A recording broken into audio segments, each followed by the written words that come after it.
Forget U.S. military action abroad. There's a war brewing right here within the Obama administration. The New York Times reports that President Obama ignored the advice of top lawyers in the Pentagon and the Justice Department by continuing operations in Libya without congressional authorization beyond the 60 days specified under the War Powers Act. Here to discuss, New Jersey Republican Congressman Scott Garrett.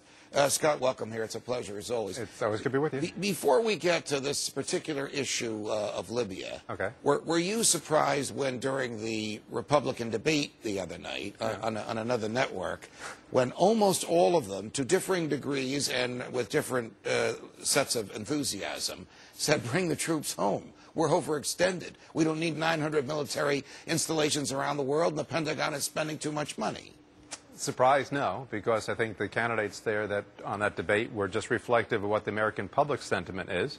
I guess the only surprise is that message is getting from the public to those candidates, but somehow it doesn't get all the way to the White House, because the White House continues to go in this direction in vain, I believe. How has there been this change in attitude amongst the Republicans on the issue of war? I mean, this is basically some of the same people who voted to authorize George W. Bush and his successors, Barack Obama, of course, to engage in an open-ended war. This isn't a declaration of war where somebody's going to surrender and it's over. They can just continue this war for as long as that congressional authorization to use military force is still the law. Well, that certainly is a problem there. But I think the dynamics, of course, were different in two respects with regard to George Bush. What was that? First of all, is how President Bush handled it. He, besides going to the UN and going to the international community, what did he do? He went to Congress as well. He went there first. This is something that President Obama didn't do. And secondly, with regard to those military involvements, at least at the time, there was an apparent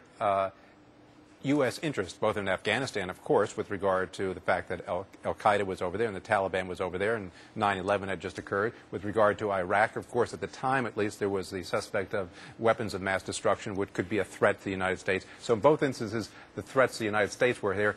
Both are missing in Libya. Even though I've not hesitated to criticize President Bush when I felt he stepped outside the Constitution, at least in this instance, there was a great national debate, nationwide, and on the floor of the Congress. There was a national consensus to do what the Congress authorized George W. Bush to do, and with what he did militarily.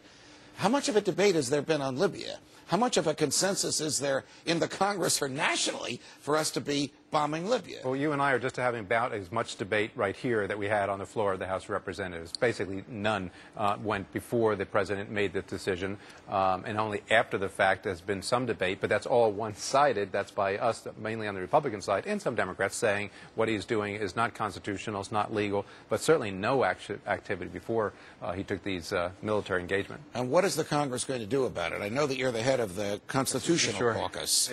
I know you didn't assign the lawsuit trying to get a federal judge to enjoin the president, but you and I have talked about this. I don't think a judge is going to get involved in this arena at all. But what can members of Congress do? The Republicans control the House. What can they do to stop him, or at least force him to comply with federal law? Well, you know what Speaker Boehner did. Of course, he did the resolution that came to the floor at the same time that Dennis Kucinich's resolution came to the floor. I actually tried to push the Republican resolution one step further. You may not know this. You probably do, of course. I went to the Rules Committee and said, let's take the Speaker Boehner's amendment resolution and go one step further and say that not only do we want to report from the President what you did, we want him to seek authorization from us, and if you don't seek authorization, we want to cut all funding to it.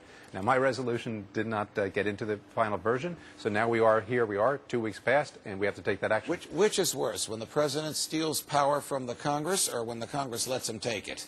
But both are bad, and both are what the Founding Fathers never intended for the Congress to be in this situation, where we have to now try to grab back power and try to constrain him by the power of the purse, which, as you know, is very difficult to do after the fact. And will there be efforts to grab that power Yes, there back? will absolutely be efforts to do so. It'll be trying to do it in the appropriation bills going forward, but the problem is, as you know, procedurally what happens. We'll get through the committee, get through the House, go over to the Senate. What happens in the Senate, I don't know, and when they get to the White House, we know what he'll do with that. It's going to be very hard. It's always hard once you give up power to ever reclaim it again. Congressman Scott Garrett from the great state of New Jersey, thanks for being here, and thanks for this battle you're waging. Appreciate it. He may